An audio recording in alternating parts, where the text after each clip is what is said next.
Hello my honeys, it's me, Tayris Mongardi from the bottom 3 of RuPaul's Drag Race UK Series 7 Episode 1 and welcome back to another YouTube video. Or, as we say in the biz, BALEGDE.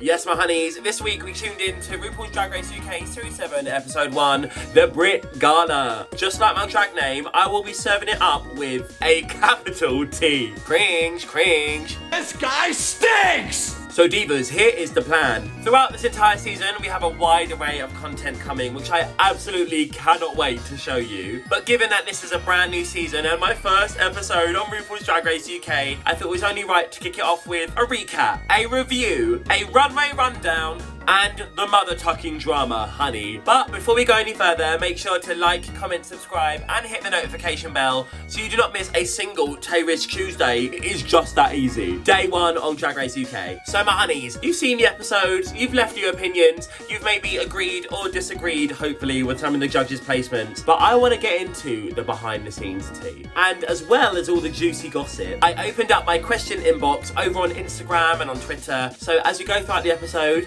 I'm going to pull up some of the questions that you asked and ask them where they're relevant. Let's get fierce. Already, I've just recorded something and I feel like I might need to cut that out, so babes, just know that this is a juicy episode. Okay, my loves. In this tattered textbook is my journal from the show. I kept this every day while I was on set, so let's crack into it straight away. So babes, picture this, 13th of January, the night before we walk into the workroom. So my loves, here's some tea right off the jump. The night before we walked in, I already had a hunch that I would be one of the first in the room. So I have a few friends on the cast of season 6, but one in particular told me that you're brought into the studio based on kind of when you're gonna walk into the room. So on the day that I walked into the workroom, my wake up time was 5 AM and my call time to set was 8 AM. And so I knew for me to be walking in at 8 AM, I'm probably gonna be one of the first ones in the room, which I was buzzing about because babes, I wanna make the good telly, I wanna watch the entrances, and I wanna have a camp time right from the jump. So when you're prepping for the show, yes, you've signed an NDA, but listen, you're getting so many resources, you're having to decline work,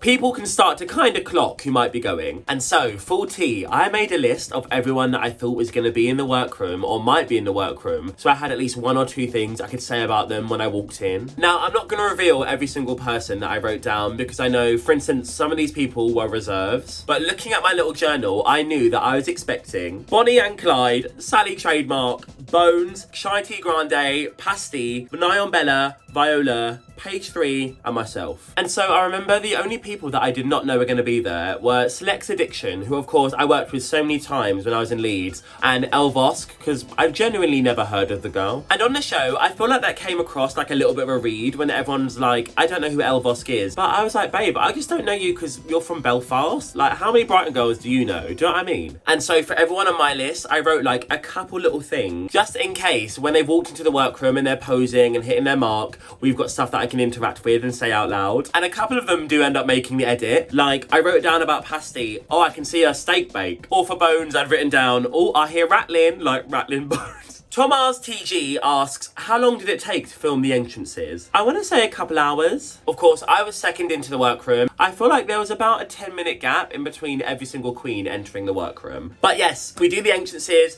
I give you my iconic line, which is, BALEGDE! Honestly, divas, it's so unreal getting to watch that back. Like, that's mad, that's mad. This was a super strong batch of entrances, in my opinion, and I'm gonna give my favourite look of the entrances to Sally TM. The neon, the animal print, the clear visual identity, it was selling me, girl. My least favourite was probably, I'm gonna say, no. I have so much love for her, and she's a superstar, but no shade, the look did not hit. RuPaul finally enters the workroom, we get a big introduction, and we learn it's time for the BRIT Gala. So again, behind the scenes tea. We knew before we got there that the BRIT Gala would be day 1. When we had to pack to go off to set, we had to make sure we had our BRIT Gala look, our entrance look, and all of our makeup ready in a separate bag. Because, as you see in the episode, when we come back in all of our BRIT Gala looks after having done the interviews, we go to fight over our luggage and find out what belongs to who, but of course you never see us go from our entrance to our BRIT Gala. And that BRIT Gala change was quick. girl. If I remember correctly, I think we had about 40 minutes to go from RuPaul's entrance to the Brick Gala. Dodman Alfie asked, did we know the international queens were going to be there? So, all we were told is that when we entered the Brick Gala, there were going to be some VIQs acting as paparazzi and as interviewers. We had no clue who it was going to be. We had no say in who we got to go with. And all we knew is that we had to lock in and hopefully deliver. Which some people did more than others, but we will get into that. The Brick Gala, for me, a little bit rough. I think what was so interesting as well about this challenge, which I think was really helpful in terms of grounding yourself, we didn't get to watch one another. Which, to be honest, I really think was for the best because, you know, if you went first, you're probably at a disadvantage to the person who goes last and gets to kind of suss out how it works, how people are responding to things, and I just think it was the fairest blanket to give us all. As you saw, Plain Jane and I did not click. We did not click. I can't remember the exact amount of questions we were asked. I know it was upward of like 8 to 10. I remember thinking to myself, okay, just roll with the punches, do what you can, and do your best to bounce off her in this moment. And I think I bounced away from her as opposed to off her. But listen, I came away from the challenge feeling kind of good about myself. And also, full tea, we were actually given a couple of questions in advance. Because sometimes I think the fans forget that like, production want it to be a good show. And yes, it's high camp when certain people flop the challenges, but also remember, someone's got to succeed. And for instance, I remember being given 2 questions, and one of them was, do you have any pets? So at the time of filming, I actually was the owner of a ball python named Spike, who sadly did pass away earlier this year. But when Plain asked me, do you have any pets? My response was, yes, I do. I have a 5-foot python back at home named Spike, and a 1-foot python I've tucked away right now. Girl, so dumb, but camp. And for this challenge too, I would have to say that my favourite look of the Brick Gala was Lxke. The way that Lxke plays with scale and shape in her drag blows my mind. Also, full tea, I remember off camera, Viola came up to me. Off camera, I remember Viola coming up to me and saying to me, so Diva, who do you think's winning in the battle of the navy blue gowns? And I remember thinking to myself, oi, Coventry, my dad is from Lewisham. I will bash you. So it is elimination day and we are preparing for our hometown look. So I have discussed it a bit on social media, but let me kind of walk you through some of my inspiration for the hometown look. There were a few references I considered pulling from for the hometown runway. For instance, at one point I'd thought about doing the burnt down pier to do something structural and decayed. Feels a little bit Dragula, do you know what I mean? In the end, I did decide on the Brighton Sea Life Centre. The Brighton Sea Life Centre is the world's oldest open aquarium. Not only did the Sea Life Centre also appeal to one of my old loves, which was marine biology, which was actually my first choice of career before I became a performer, but also, even just the concept of pufferfish meets puffer jacket, it was a really lovely way to celebrate not only my blackness and my love for Afrocentrism, but also my style eye, which I feel like really does lean into urban contemporary streetwear. Now my loves, the judging. So Kieran Diamante has asked, who did I think was gonna win before we announced the tops and the bottoms? And the thing is, I don't think a lot of us actually considered how much the interview would play a part, because the tea is, Drag Race wants to keep you on your toes. And so since we weren't starting off the season with a talent show, I think a lot of us thought it would be kind of like the premieres from season 1 to 4,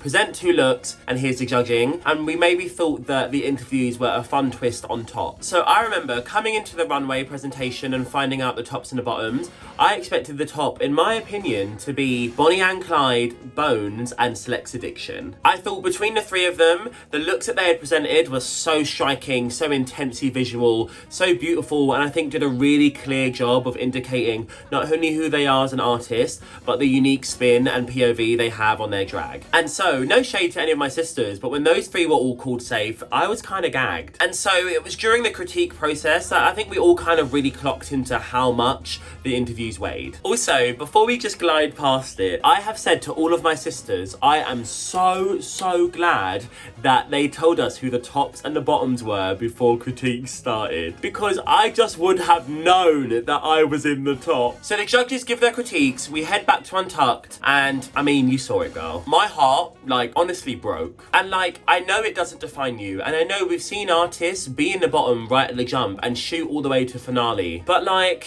honestly, I mean, everything I think they said was fair. Like, even the makeup critiques. It really wasn't a critique I'd ever been given in the real world. And I knew it was true because I remember Pasty saying to me backstage, she was like, girl, we've worked together so many times, you know, I've never thought about your makeup, but under these lights on that camera, I see what they're talking about. I think in that Untucked, I honestly just kind of panicked. When I walked into the Workroom on season 7, I knew that I was representing people of colour, I was representing queer people, I was representing people who've been in poverty, people who've had all of my unique hurdles and struggles, and I said to myself, girl, if I'm stumbling out the gate, how can I be the example of excellence that those people need to see in themselves, you know? Which is an insane amount of pressure to put on yourself, which is probably really one of the reasons I choked up in the Brick Gala. But I knew for sure that I was going to take those critiques, I was going to really blossom, and I was going to continue to be the best version of myself. And baby, look at the makeup now. So you find out the winner of the challenge is El Vosk. I am spared from the lip sync, although I will say, Pasty, Bella, I would have eaten you up, trust. Nyon Bella wins the lip sync, and Pasty is granted the lucky cow, so it is the top 12 for another week. And Diva, again, no shade, that fucked me off. Girl, that fucked me off, because it meant I never got a chance to vote on it. And since I hoped I would never be entering the bottom 3 again, I wanted a chance to vote on it. It seemed really camp. But honestly, this whole episode was a life-changing moment, and I absolutely am so grateful to be on season 7. The super camp drag name, Betty Late and Never, asked me, where did I find the designers for these outfits? I have so much love and thanks for all the designers who helped me curate this package. An important part of this creative process for me was I wanted to conceptualize and design a lot of my own outfits and then collaborate with designers who I think are specifically good for these garments, as opposed to just approaching any designer I could find who was available. And firstly, my entrance look was created by Arthut Couture, who is not only a camp seamstress and a lovely human being, but a close personal friend. So thank you so much for helping me bring this vision to life. My Brick Gala look was created by Belladonis, who are based in Manchester. Their craftsmanship and attention to detail is truly unmatched. I remember seeing the work Belladonis did for Releaser for season 6 for her Mother Nature runway, which won her Repeater badge, and so I knew that it would be a perfect fit. And for my hometown, it was created by William Henderson, also known as drag icon Wilma Hickey Heel. Not only is she a specialist when it comes to puffer jackets, but she really understood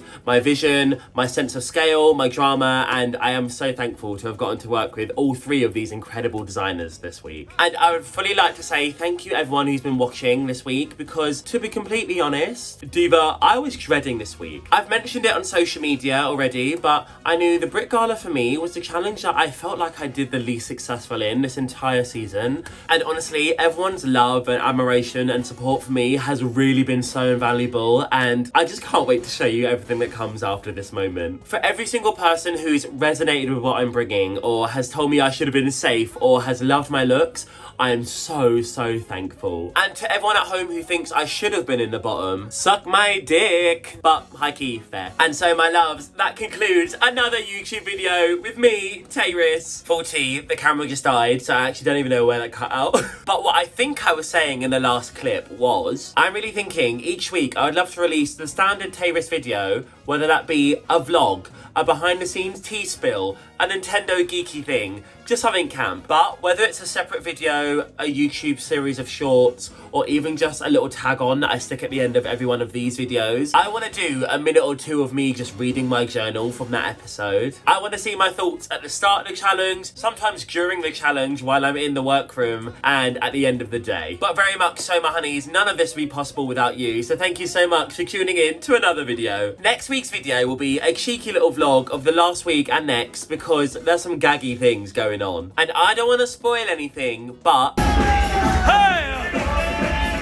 Fuck yeah! And so that brings us to the end of another video. A reminder that I do have merch available on the You Better merch site, linked below. And also, I am on Cameo. You can book a Cameo from me in the link below. And I'm high-key thinking, there are things I had to cut from this week's episode, like my least favourite looks on the runway. Production secrets I think might get me in trouble. Info we were given in advance from production, and very juicy bits from my journal. So yeah, like, full tea, if you want a secret spill that I'm not allowed to share in the episode. So until we get to a Patreon level, if you want a cheeky little tidbit that I can't share in the normal YouTube videos, book a little cameo from me, ask the main questions, and then let me know what tea you really want to hear. And if I can get away with legally telling you, I just might. Alright, fam, that is the end of another video. I will see you very, very soon. Bye, Diva.